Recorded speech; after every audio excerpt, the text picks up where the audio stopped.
And let's continue in our series, Gigantic Affirmations of Christ, the I Ams of Jesus. The I Ams of Jesus. These are all included in the Gospel of John, specifically in John's chapter 6 through chapter 15, right in that piece of information. And I think it's there because John's whole theme, John's whole purpose in writing the book, more than the other gospel writers, was to present Jesus as God.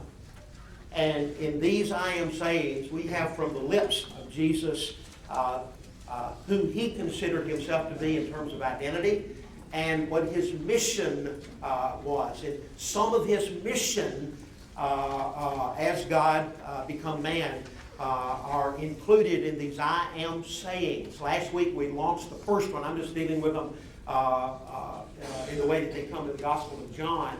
And last week was the first one, that I am the bread of life. And just a little bit of review. Most of these, not all of them, but it's interesting, most of these I ams, the one today and the one, I think, one or both of the next couple of weeks, are rooted in the Old Testament, and specifically rooted in the wilderness wanderings of the Hebrew nation as they were delivered miraculously from Pharaoh and from Egyptian slavery, and they eventually make their way into the promised land that God had for them. And there's a lot of miraculous provision that took place during the wilderness wanderings. And last week, the connection in the discussion that the religious leaders having Jesus had to do with the supply of the miraculously supply of the manna, the bread from heaven. They talked about manna. It showed up every morning for them, and there was enough on Friday to cover the Sabbath day the next day, and they couldn't hoard it or it would spoil. And Jesus was like the manna in terms of being accessible and free and available. But Jesus was better than the manna in the sense he was not just for the Jewish people. He was for anyone and everyone that would believe on him and come to him. So he is the bread of life that supplies life, actually gives life and keeps it sustained, as it were, and then hopefully is where we find our satisfaction.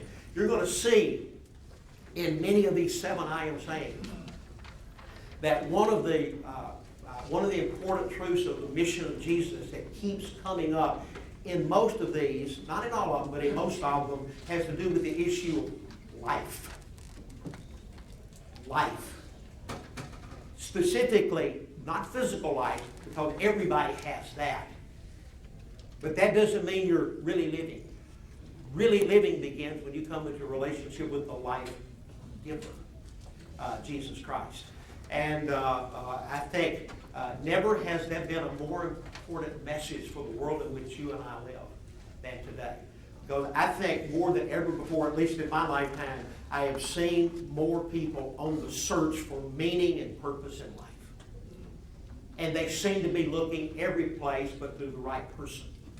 And part of the reason, I'll talk about that today, I think part of the reason that you and I have, as it were, eaten the bread, okay, and today receive the light, is that it becomes our responsibility. Not anybody else's, but ours, in whatever small part of the world that God entrusts to us. We all have different amounts of the world, but between family and neighbors and friends and co-workers and a few, as it were, sparse encounters along the way, Walmarts and vacations and what have you. You and I are, as Jesus was, on assignment. On assignment. He's never held us responsible, okay, to win anybody.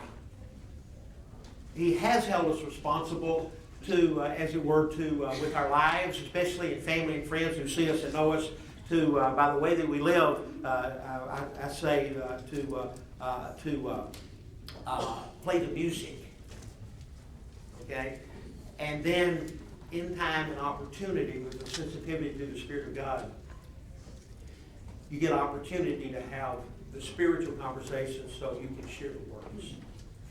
If I've been consistently guilty of anything in my journey, it's been because of my need to, talk and proclaim. And sometimes I tended to share the words too much, too soon, too hard, and too fast. And I think my heart was right, but sometimes the methodology was wrong. Now that's a whole different thing. You meet somebody on an airplane or just a one-time encounter, but men and women in your life, in my life, that we're probably going to see over and over again. We've got to learn to be more patient, but we still have to learn that we do bear some very, very important responsibility in delivering the message. Okay, so today is on the second of the I am passages, and this is in John chapter 8. So turn there, John chapter 8. I am the light of the world. Just hold that place in John 8, and we're going to do a little Bible search. Go back with me. Hold John 8, because we'll get there in just a minute, and go back to Genesis chapter 1. Few things. Just stop and think. Few things in our life are more important than light. There's no way for us to imagine what life would be like if we lived in darkness. We can't imagine it. Can't imagine that. I mean, literally, we certainly can't imagine that. The first thing that I do is when I go into any room is I turn on the light, especially at night. I turn it on. And back when I had deep, this had nothing to do with the lesson, I'm going to chase this rabbit. Years ago, when I really, really struggled with fear, especially that somebody's going to get me. Okay, and my wife said, nobody will get you. I think nobody wants you but me. But I said, okay, thanks for that affirmation. This is serious. Somebody heard this story years back. I would, when I pull up in the driveway, I would angle my car a little bit toward the door that I would go in, and I would leave the lights on and the car running. Seriously, okay? And then I would open the back door, and I would walk through the house turning on lights if they weren't already on, and I would make my way through the house turning the lights on, even looking behind shower curtains. It's crazy. It's nuts, okay? And I kept saying to myself, Jimmy, if there's somebody there, you're dead anyways. What are you doing? Okay, shower curtain. Then once I felt like the perimeter was secure, okay, I'd go back and turn the car off and go in the house, and I'd sit down. I felt like an idiot. Okay, I was just scared of the darkness. And some of you can identify with that. Most of you can. I don't have that fear anymore. I carry a flashlight with me everywhere I go. Or I've gotten so close to Jesus, I just glow when I go in a dark room. I'm probably better off with a flashlight. You know what I mean? Okay. But I just wanted to see the importance of a light. Back in Genesis, when creation all started, on the first day, you think of all that God eventually created. But look where He started.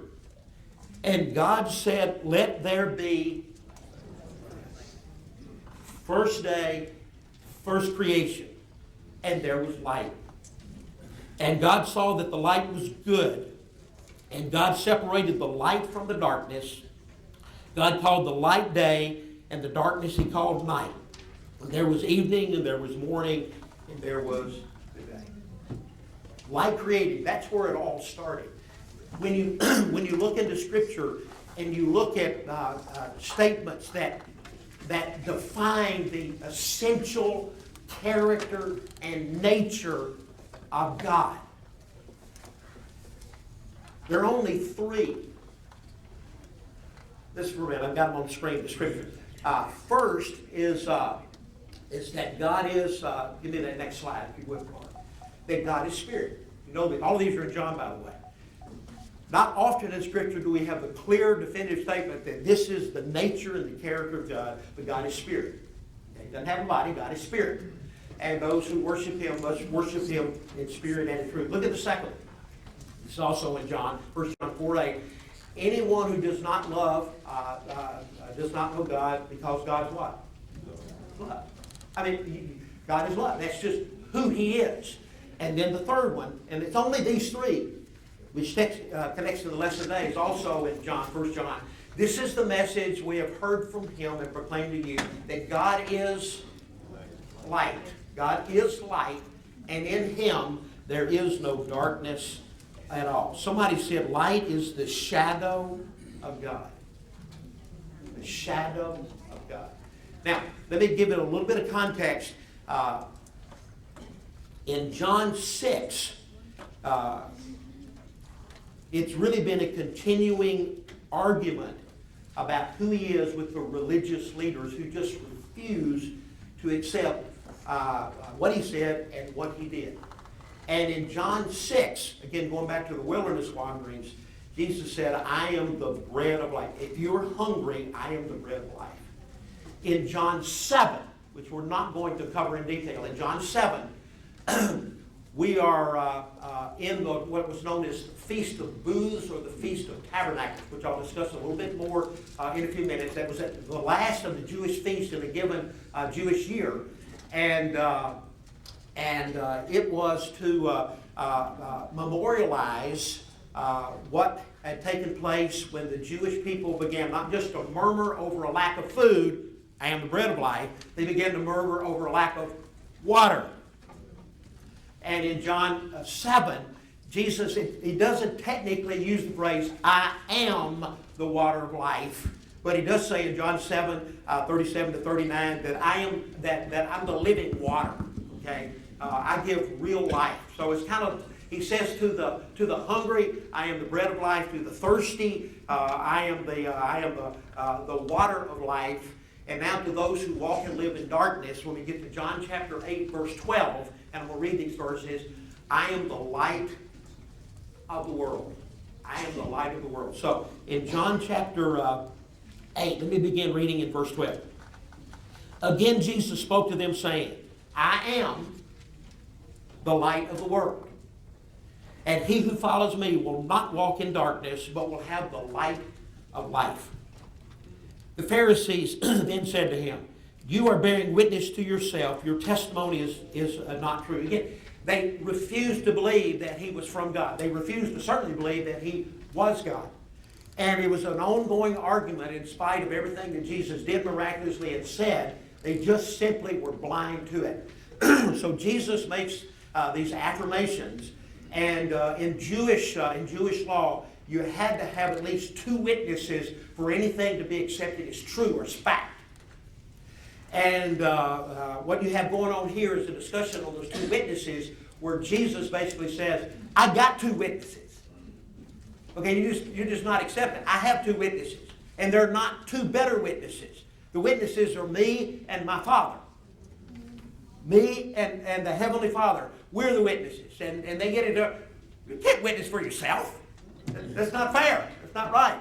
So that's kind of where we are when we pick up. And he says, you are bearing witness to yourself. Your testimony is not true. Jesus answered, even if I do bear witness to myself, and my testimony is true, for I know, this is really important, statement, not just for him. I think it's got some worldview implications for you and me. I know whence I have come from. In other words, I know where I came from and where I am going. So I know how I got here. I know my origin. I know where I'm going. I know my destiny. Very important. But you do not know whence I come and whither I am going.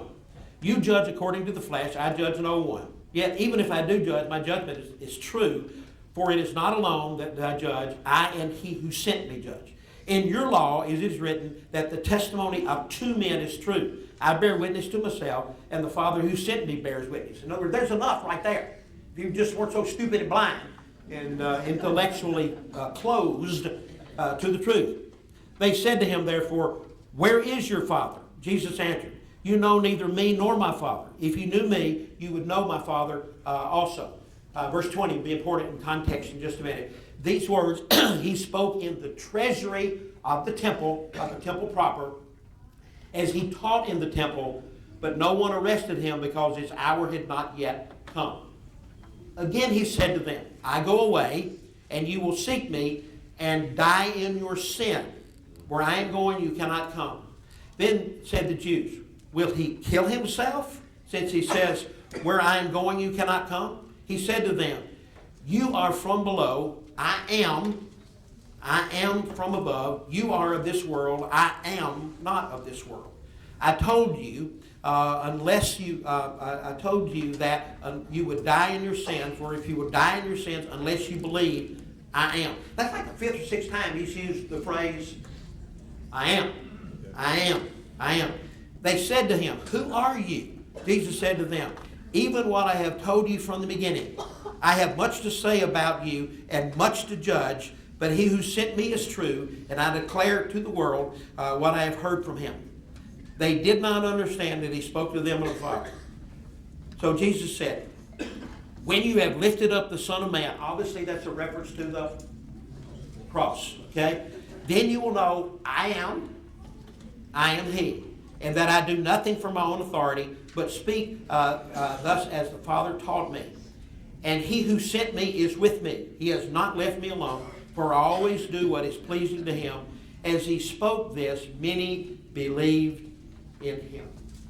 Now, earlier, I want to make sure you get time. Go back to John chapter 1. Go back to John chapter 1. In the opening, as it were, prologue of John, in John chapter 1, let me read these verses. In the beginning was the Word, and the Word was with God, and the Word was God. Jesus was the Logos. He was the Word of God. He was in the beginning with God. All things were made through him, and without him was not anything made that was made. In him was life, and the life was the light of men. The light shines in the darkness, and the darkness has not overcome it. And then down in verse 9, the true light that enlightens every man was coming into the world. Just simply the repetition that God and that Jesus is light. Now, let me give you the backdrop, because it's the reason for the ambiance in the room with the candles and the lights down. There's no way for me to fully, emulate everything that took place in the context where Jesus uttered these words, but I'm going to try. Okay, because I think we need to feel what Jesus is saying, not just hear it. Okay, give me the next slide. Okay, I don't know if you can see that. Here we go. I just want to give you context. This is kind of the entire area of Jerusalem in Jesus' day. Okay, but there's one big rectangle that stands out. Okay, that's the Temple Mount. I mean, it's just a magnificent edifice, huge, giving you a sense of the size, the rectangle. The long sides are 525 yards. That's kind of big. The shorter sides, 325 yards. That's 170,000 square yards. A magnificent building and edifice, especially in those day and times. It's just simply the size of it is just unbelievable. In the upper corner up in here, in that area, was the fortress Antonio, which is where most of the Roman garrison was stationed. Okay, and obviously that's important as the conflict with Jesus and the religious leaders begins to grow and eventually makes its way, as it were, to Pilate and then to Herod and to others. Okay, and then the Roman soldiers who arrested. Now, in the middle, it's not exactly in the middle, but you will see this area here. Okay, that is the kind of the temple proper. The temple proper. This area here is the temple, is the court of Gentiles. They could not go beyond that. There was a kind of a guard right here. They couldn't step beyond what was their allotted area. You with me? So there was the temple of the court of the Gentiles. Inside the temple proper, this is Gate Beautiful, and it's not a real good thing. Right in this area, right here, which is where we're going to come back to, was the court of women. It was a multi-level. Oh, by the way, the size of this, okay, is about 80 yards across. 80 yards across and 120 yards deep. Okay? Now, the court of the women, which we're going to come back to, this right here was about an 80 by 80 yard square. Would hold probably 2,000 to 2,500 people. We're not talking, and it was multi-level. So it was huge, huge. Inside of that, here was a little set of steps where the Levites and the singers would come and sing and praise. And the women obviously had access to that. But inside of that, this surrounding area here, there was a court for the Jewish men. The court of the Israelites is what it was called. And then further inside, back here, was the Holy of Holies and the Holy of Place and the Holy of Holies that the priests would go into once a year. Okay? And this area around it, and I'll show you a better picture in the next picture, in here was the court of the priest, where they would kill the animals and as it were clean, and then offer them on sacrificing on the altar. Okay, now let's go to the next slide. And this gives you a little bit perhaps better picture. Court of the Gentiles here, they couldn't cross this line. Court of the women in here, around this area here was the court of the Israelites, and here was the court of the priests where they would do the slaughter, holy place and the holy of holies. Okay, now next slide. Okay, you got to turn with me just a little bit. Here's that court of women, 80 yards by 80 yards, 80 yards by 80 yards. Okay, and another 40 yards, 120 yards to go that way, it's 200 yards long. Inside of here, okay, were various chambers, really storage of oils and of wood, and that I think they would draw from at times for the slaughtering. Notice here's where they would slaughter, clean, and then this is where they would offer, as it were, the sacrifices. I want to take us here for a minute because the court of the women was the treasury. So it was one of the most busy and active places, especially in the 8 days of the Feast of Tabernacles or Booths. Thousands and thousands of people would come and to celebrate. When we come to John chapter 8, it's just, the Feast of Tabernacles has just ended. Part of that feast, beginning on night number 1, on Saturday night, and went to every night, was this unbelievable spectacle of the illumination of the temple. Illumination of the temple.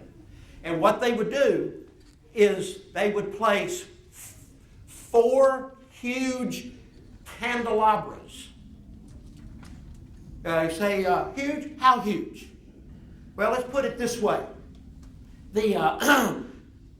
The pinnacle of the temple in the big picture was 71 yards tall. 71 yards tall. Okay? So I'm not sure how high these walls were. I'm guessing 50, 60, maybe 70 yards. They would be. Okay? And on each of these 4 candelabras, and the commentary was very, the younger and more healthy priest, that was the phrase they used, would climb those, okay, because at top was a huge bowl for holding the oil, okay. Think about this, climbing 70 yards on a primitive ladder, carrying oil that was a minimum of 1.5 gallons. And that had to be repeated. This would take place at sundown, and it would last all night long with the priest and the Levites singing and dancing. But it didn't, just think about it, it didn't just illuminate the temple. It lit up the sky in all of Jerusalem. That happened Saturday, Sunday, Monday, Tuesday, Wednesday, Thursday, Friday nights. Every night that ceremony would take place. That ceremony has now ended. The Feast of Tabernacles and Booths is now over. But fresh in their minds. And Jesus in the temple, probably in that same area, makes this claim: I am the light of the world. I'm not just representing the light, the pillar. Remember in the Exodus, in the wilderness wanderings, God gave them not just protection and provision, God gave them guidance with the pillar of cloud by day and the pillar of fire or light by night to guide them through the wilderness. Jesus is taking that, as it were, and just blowing it up, saying, listen, I'm not just the light to help you get through the wilderness wanderings. I am the light not just of the Jewish nation. I am the light of the world. And I didn't just come to help you make it through some wanderings. I came to help you through all of life. Well, they had never conceived anything like this. I am the light of the world. And they had seen the sky lit up over and over and over again, year after year after year, for hundreds and hundreds of years. And now standing in their midst is one who says, you think that light was something? I am the light of the world. It was unbelievable. Yet what I find most unbelievable is their unbelief. It's kind of like the evidence right there in front of you and refusing to see it. You talk about darkness, and we're not talking about irreligious people. We're talking about the most religious people. And which probably speaks to me in this sense. Our religion, okay, may be the greatest impediment that we face for a genuine and growing relationship with Christ. Religion can send you to hell. It can, especially when it becomes a substitute for a relationship with God. Okay? And what happens a lot of times to us who, in Christ, followers for a period of time, the excitement, all that goes with the newfound relationship and a new sense of life and light and supply and bread, as time goes by, and for some of us it's been a long time, we unintentionally substitute the vestiges of religion for the relationship. And we begin to walk, as it were, in darkness and not even know it. Not even know it. So that's the occasion, that's the backdrop that we need to get a sense of that just lit up everything. Okay, now let's go back to your outline, and let me talk about what I call the operation of the light. What was the purpose of the light? This is not deep. It's not surprising. Light dispels darkness. It's not hard. It's not hard. It's not surprising. Light dispels darkness. We live in a dark world. I have copied. I went through Thursday and Friday, just those 2 days, the Orlando Sentinel. Okay, just our local paper. Okay, just 2 days. Here are a few of the headlines. Text, videos lead to more charges for teens. Leader of meth ring sentenced to 17 years in federal prison. Report, inmate dies from apparent suicide. Orlando woman's 2015 murder examined in a program, Lies, Crimes, and Video.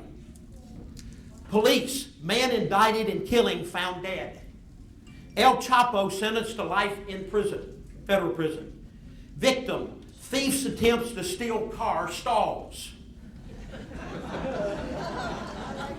Had to throw in a little humor, No. And then last, man sentenced to 5 years for child pornography. And that's just as it were, the hem of the garment. Okay? It is easy for us to forget, even if we still work in the marketplace, we live in a dark world that is not getting brighter. In other words, the darkness is not diminishing. And it's easier for you and me as followers of Christ to curse the darkness than it is to reflect the light. I've had people come to me through the years, and you've heard this. Pastor Jimmy, pray for me. What's up?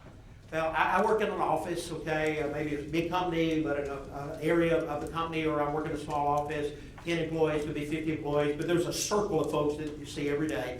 And they would say to me, I need you to pray for me. What about? I think I'm the only Christian in my office. And I'm not sure, I don't need to find a new job. And I say, help, let me make sure I understand this. You got a job. That's good. And reasonably nice people, yeah, we got a few jerks, but don't fall apart. You're not one of the jerks, are you? No. Not that any Christian would ever be a jerk. And I said, how long have you been working there? I've been there, 2 or 3 years. And you want me to pray that God will give you another job, and I presume surrounded by Christians. Yeah. Can't do that. Why? That wouldn't be right. Why? I said, have you ever stopped to think how much confidence your God has in you? So what do you mean? I said, let's assume you're right, that you're the only Christian in your office. It's apparent that God has enough confidence in you that He has trusted you to be the only light they'll see.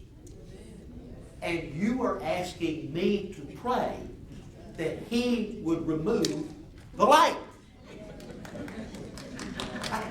I can't do that. I can't do that for you. I can't do that for them.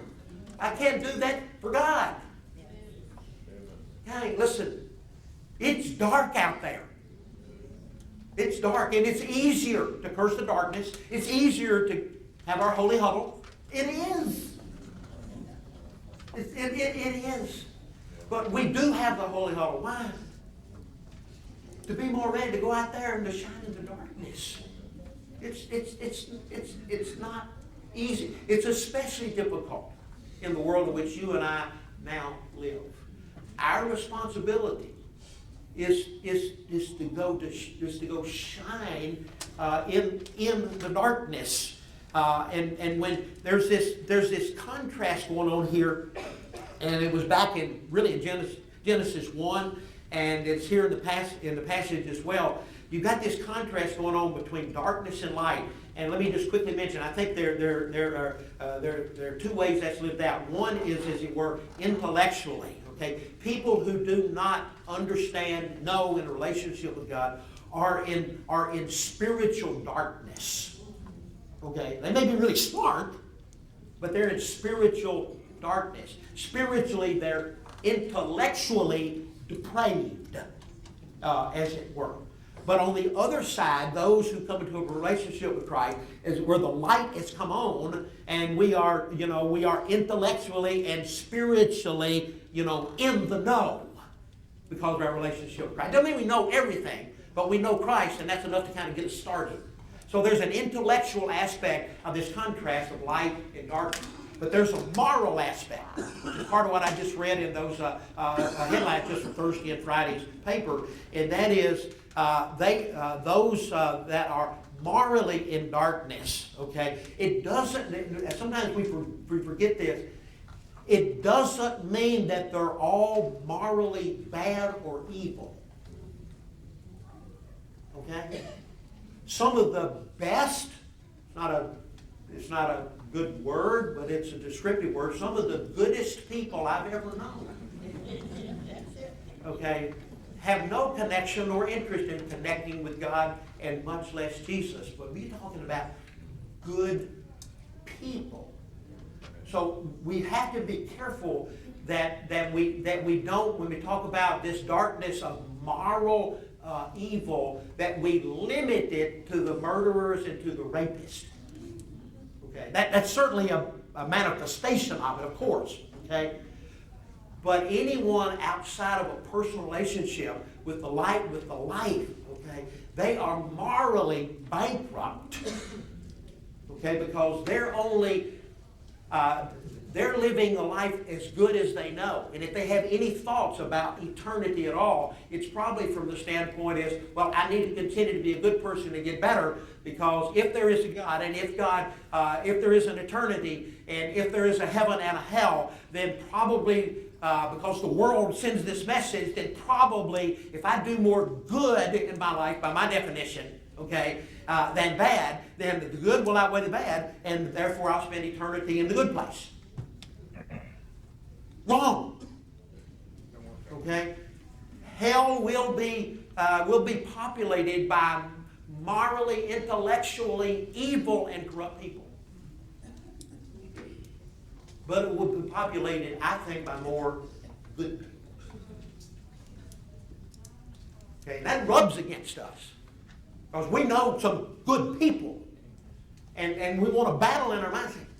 There's just something in us, just being honest, it doesn't feel right. It just doesn't feel right. Well, it depends on your definition of good. See, you and I don't get to define it. Or we like to define it. Okay? But remember the event where Jesus encounters the rich young ruler, who was really a good person. And he comes up to Jesus and he says, "Good teacher, what must I do to inherit your life?" Jesus said, "Why do you call me good? Only one is good, and that's my Father." So Jesus defined goodness as the perfection of his Father. How far short of that does anyone fall? And everyone fall? It's all about how goodness is defined.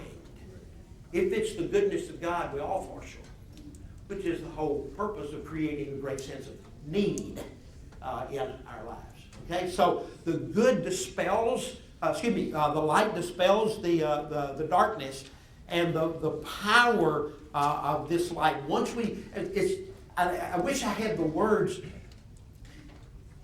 This moment of faith, this moment of trust, this moment Jesus uses the word believing, is so instantaneous and so transformational that the moment we say yes to Jesus, there's an immediate transition, not a perfect knowledge, of course. There's an immediate transition that we have moved from darkness, intellectually as it were morally, into light, okay, intellectually and morally as a result of our relationship with Christ. And what did we do to earn and to deserve that? Nothing. And it's just transformational. Look at this quote. I thought this was really powerful. Look at the next slide. Why is Jesus called light? To the darkness of falsehood, he is the light of truth. To the darkness of ignorance, he's the light of wisdom. To the darkness of impurity, he is the light of holiness. To the darkness of grief, he is the light of joy. And to the darkness of death, he is the light of life. And all of this darkness we experienced pre-light relationship, and to some degree we continue to struggle with it. And that's what leads into the 8:12, the next statement. It's one thing to come into a relationship with the light, to let the light in. It's another thing to live in that relationship. Okay, and that's where the struggle, in many ways, comes into your life, into my life. And notice in John 8:12, he says, "I am the light of the world. He who follows me will not walk in darkness, but will have the light of life." I get asked, not a lot, but periodically somebody would ask, Jimmy, how do you think Jesus would define, what does it mean to be Christian? I mean, I know what the church says, and I know whatever, but how do you think Jesus would define it? And I said, that's real easy. Because he said it more than he said anything else. And he said a lot, but he said this more than he said anything else. And then when you get into the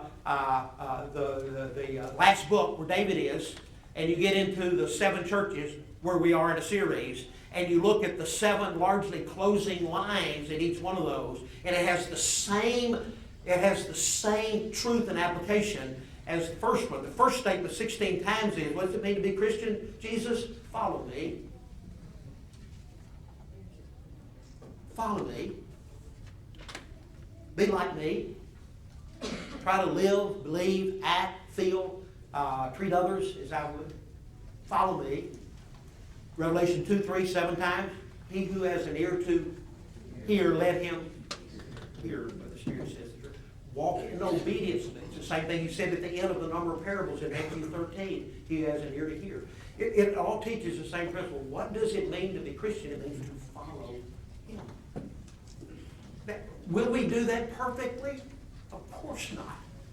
Okay? But we hopefully, as we move and forward in our likeness to Christ, that we will become more and more, and our more evil darkness will begin to dissipate, okay? And the darkness will become less dark, but we will still struggle with sin. There's no way to get out of that in this life, because of the very nature that is in us as a result of Adam's fall and that which you and I inherited. So we are to follow him, and then I've alluded to this 2 or 3 times. Now let me get, and we are to shine for him. We are to reflect him.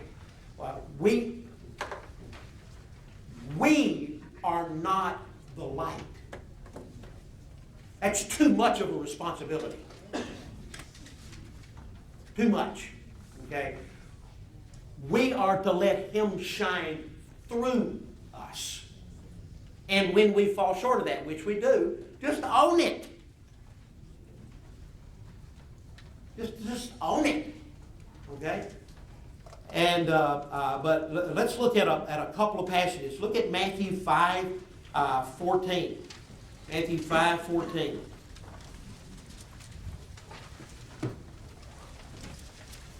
Matthew 5:14. You are what? Light of the world. I mean, it's who we are. The issue is not, are we bearers of the light? The issue is, are we effective and are we shining as brightly as we could?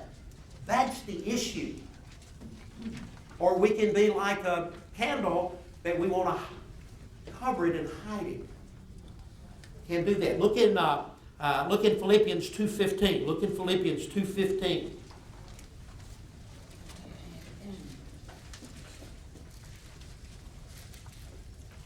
Paul writes, to be blameless and innocent children of God without blemish in the midst of a crooked and perverse generation. That's darkness.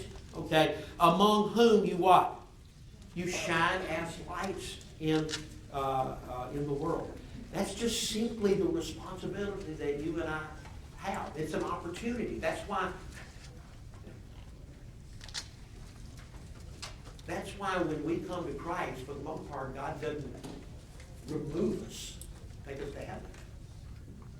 Because he's still trying to get his message out. You see, he says in this passage twice, I'm leaving. I'm leaving. But I'm not leaving you without a light. But I'm going to live in you. And if you'll let me, I will shine through you. Now, what happens after this is the John 9 experience where the man born blind, and they come to Jesus saying, listen, was this man born blind, is he blind because of his sin in the womb, or is he blind because of his parents' sin? And Jesus said, neither, but I am the light of the world. And Jesus heals him and gives him sight, which is simply a literal, physical life illustration of that which he had just taught. I am the light of the world. Boom, see. Okay. And the religious leaders wanted to continue to argue rather than to believe. And that brings us, really to the last point, which is buried here in the text, and that is we got two options. Two options. One is to reject and not believe, which is what most of them did. That's just flat out rejection in the face of insurmountable evidence. And the other is to believe, to trust, to rest on, to follow as a way of life. Now, the conflict between Jesus and the religious leaders will continue to mount as we look next couple of weeks into John 10 and two more I am sayings, and then into John 11, and then it comes to a culmination at the end of John chapter 12 where they basically plot to kill him. And of what was he guilty? Being the bread of life, being the light of the world, being the water that supplies, being the resurrection and the life. And that was his crime. That was what he was guilty of. And then he moves into the final couple of I am sayings, which I find very interesting, that were for his immediate followers only. All these others are public. This was for his immediate followers only. I think the challenge for you and me is, as we close today, we move into a dark world, is to really look, one, being sure that we have that genuine believing relationship with Christ, and hopefully that you have done that. But number two, are you doing the best that you can do to allow him to shine through you? Okay. I don't know what that means in the world that God has entrusted to you. I think more often than not, it means just play the music, just live the life, try to follow him as best as you know how, based on what you know, what you understand. And I do think the Holy Spirit has a way of orchestrating spiritual conversations for you to share, for you and me to share the words to the music that we've been playing by our lives. So, but by then we have some credibility, okay, to share with them why we have the relationship with Christ that we do. Okay, so we get an awesome responsibility, probably tomorrow and the next few days until we come back to God's house next week, to represent him wherever we are and to shine. Okay, but listen, I don't know there's anything more obnoxious than a Christian, okay, who shines their light right in the lost person's face. Okay. Flashlight dispels the darkness and shows you where to go, but nobody wants a flashlight stuck in their eyes. Okay? And we don't need to do that either. Okay? The worst witness we can be is an obnoxious Christian. Okay? Let's just be the best light that we can be with him shining through us. It's a great opportunity. We'll fail at times. We will. Okay? Just embrace that, thank God for his forgiveness, and move on and be honest. Because when you're talking to that unbeliever in a spiritual conversation, you've never said to them, you would be perfect. And you need to make sure they understand that from the beginning. Because there are a lot of folks out there in the dark world that think like that's what it means to be Christian. Okay? And It just means you and I on the road. Okay? All right. Next week, read John 10, 1 through 10 several times. This is, I am the door. I am the gate. Great passage. After that, we'll pick up in verses 11 and following. Then a couple of questions to discuss around the table. How has Jesus brought light into your life? Think about that. And then what ways could you better shine His light in whatever part of the world God has given to you? Okay? Father, thank you for our time. Thank you for these I ams. It really does give us more understanding, greater understanding, which is important.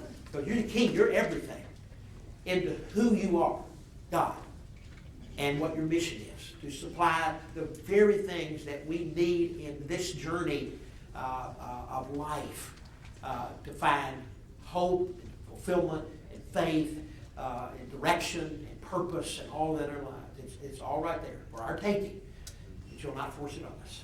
I pray, Lord, we'll shine a little bit brighter this week because we have been in the presence of the light of the world. In Jesus' name I pray.